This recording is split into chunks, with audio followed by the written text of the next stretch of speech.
Hola, muy buenas, soy Cristina Martínez González, una alumna seleccionada en el Practicum 2012, el programa que lleva a cabo la Universidad Politécnica de Valencia, y mi instituto es el IES Fray Ignacio Barachina, que se encuentra en Ibi, en un pueblecito al lado de Alcor.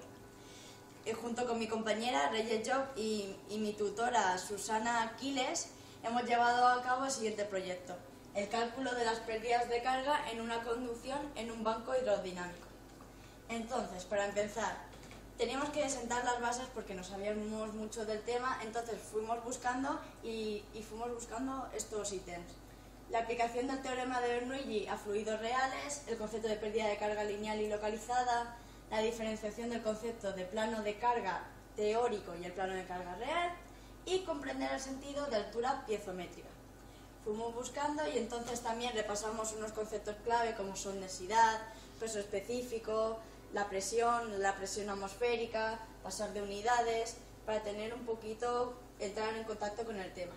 Entonces, ya entrada la teoría, según el principio de Bernoulli, en un fluido perfecto, la altura inicial del tanque tiene que ser la misma de todas las alturas piezométricas por donde sigan los otros conductos.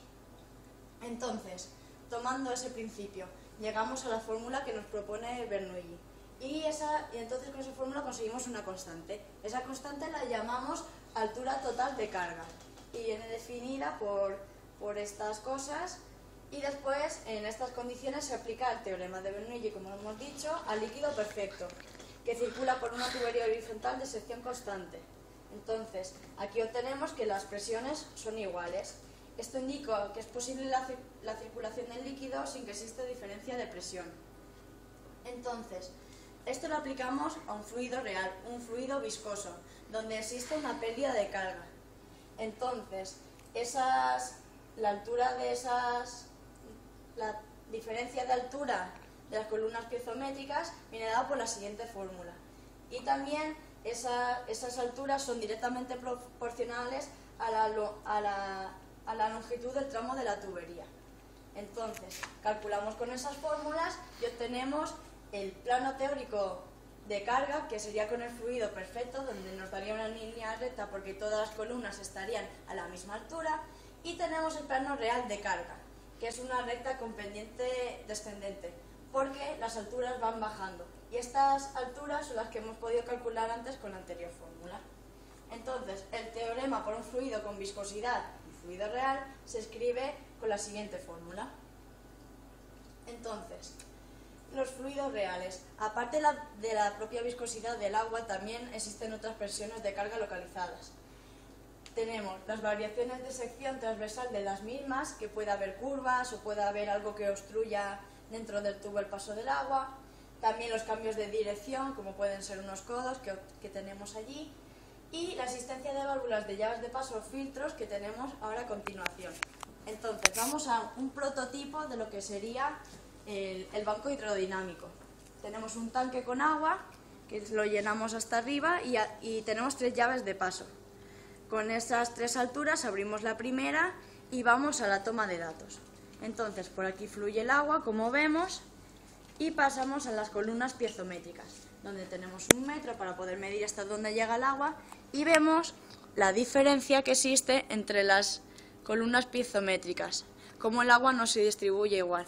Hemos dicho que por la viscosidad y también por el estrechamiento, el rozamiento, aquí el estrechamiento, que existen las T's, que hace que haya una mayor pérdida de carga.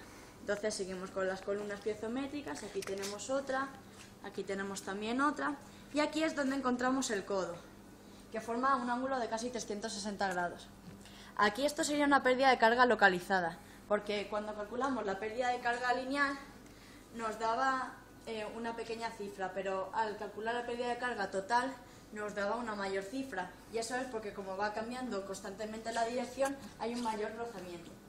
Entonces, con esas 3 alturas iríamos tomando cada una de las diferentes alturas piezométricas con los datos, iríamos rellenando. Y nos queda calcular el caudal.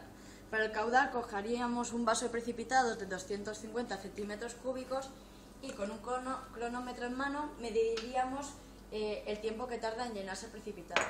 Haríamos con las 3 diferentes alturas igual, haríamos 3 mediciones Y entonces ya pasaríamos a la hoja de Excel. En la hoja de Excel es donde vamos a apuntar nuestros datos. Aquí tenemos las alturas de las diferentes columnas piezométricas, el tiempo de llenado del precipitado para el caudal y las pérdidas de cargas lineales según las alturas.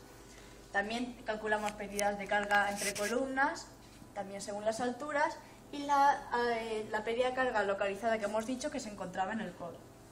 Esos serían esos cálculos. Después, aquí tenemos la representación de los diferentes planos de carga que tenemos según las tres diferentes alturas. Como vemos, como hemos visto antes, es una línea descendente, ya que hemos visto que las alturas no son iguales y van en sentido descendente.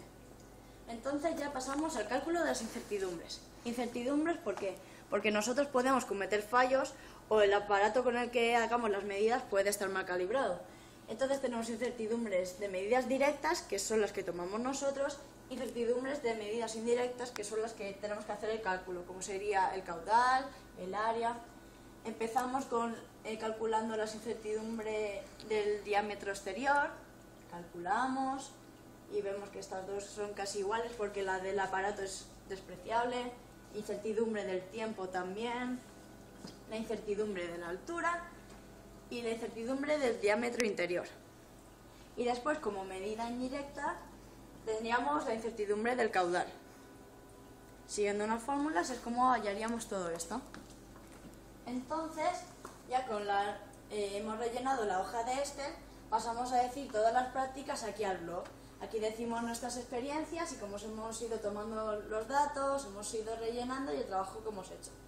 La verdad es que ha sido una experiencia muy interesante, me lo he pasado muy bien y se agradece mucho a la universidad que dé estas oportunidades, porque aparte de que haces un paso más hacia aprender, conoces gente nueva, toda la gente es muy amable, aprendes lo que te gusta y ves cómo son las prácticas en la universidad y la gente la verdad es que ha estado maravillosa y se agradece muchísimo que den estas oportunidades a alumnos de bachillerato. Así que muchas gracias.